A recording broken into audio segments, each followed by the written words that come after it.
Hello दोस्तों, आज के वीडियो में हम जानने वाले हैं वुकोंग चैप्टर 1 के एनिमेशन की स्टोरी को। अगर आपको ये वीडियो पसंद आए तो वीडियो को लाइक करने के साथ साथ चैनल को भी सब्सक्राइब करना मत भूलना। बहुत समय पहले की बात है। जिनची ग्वानियन टेम्पल में एक जूनियर भिक्षु था।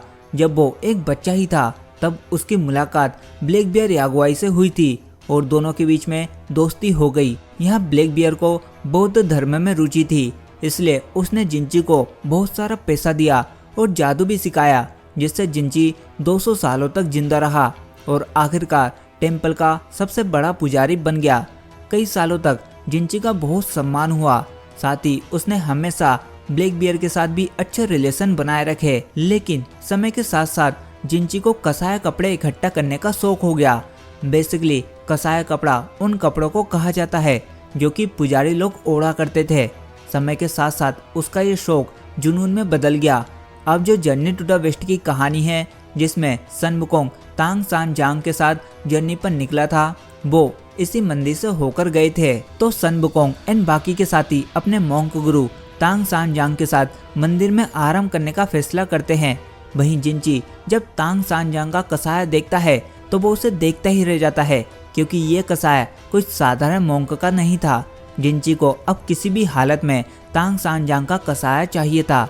अब जिंची के 2 स्टूडेंट भी थे, ग्वांगजी और ग्वांगमो। जिंची ने दोनों से सुझाव मांगा कि कैसे वो तांग सान जांग का कसाया ले सकते हैं, जिससे ग्वांगजी और ग्वांगमो ने जिंची को कहा कि वो तांग सान जांग से उसका कसाया बस थोड़ी देर के लिए उधार ले ले, बस देखने के लिए, और फिर रात में वो जहाँ आराम करेंगे उस कमरे में आग लगा देना और ऐसा दिखावा करना जैसे कोई दुर्घटना हो गई हो।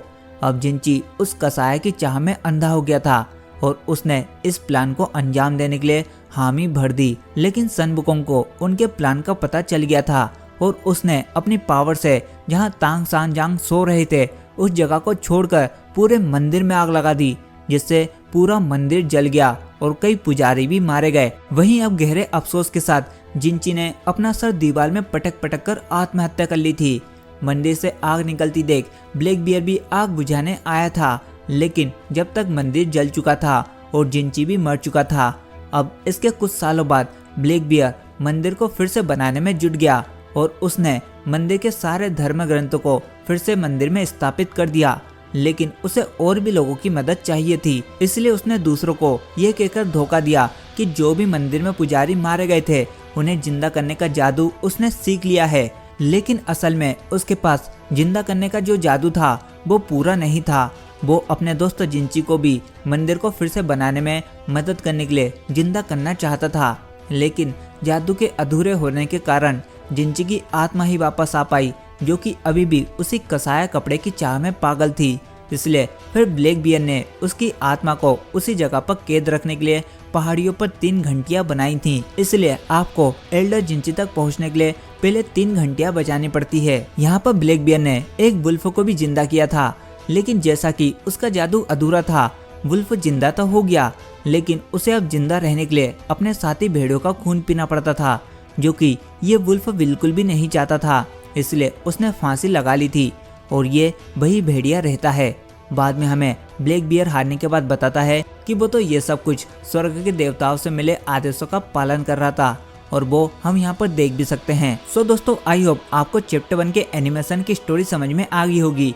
अगर आपको वीडियो अच्छी लगी हो तो वीडियो को लाइक करने के साथ साथ अपने दोस्तों को भी जरूर शेयर कर देना। एंड चैनल पर नए हो तो चैनल को भी अभी सब्सक्राइब कर लो, ताकि आप आने वाली और भी एनिमेशन की स्टोरी मिस ना कर पाओ। बाकी मैं मिलता हूँ आपसे जल्दी, तब तक के लिए goodbye and take care.